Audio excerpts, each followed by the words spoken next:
वसई तालुक्यासाठी स्वतंत्र अप्पर तहसीलदार कार्यालय स्थापन करण्याचा महत्त्वपूर्ण निर्णय राज्य सरकारनं घेतला आहे.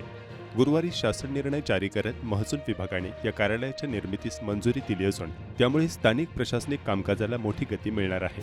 भाजपचे आमदार राजन नाईक यांनी याबाबत सातत्याने पाठपुरावा केला होता.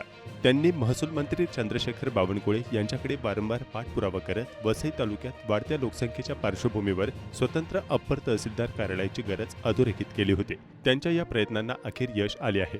महसूल विभागाने सुधारित आकृतीबंध मंजूर करत हा निर्णय घेतला असून वसई तालुक्यात स्वतंत्र स्वरूपाचे अप्पर तहसीलदार कार्यालय सुरू करण्याचा मार्ग आता मोकळा झाला आहे. या कार्यालयाच्या स्थापनेमुळे नागरिकांची महसूल विषयक कामे अधिक जलद आणि सुलभ पद्धतीने होण्याची अपेक्षा व्यक्त केली जात आहे.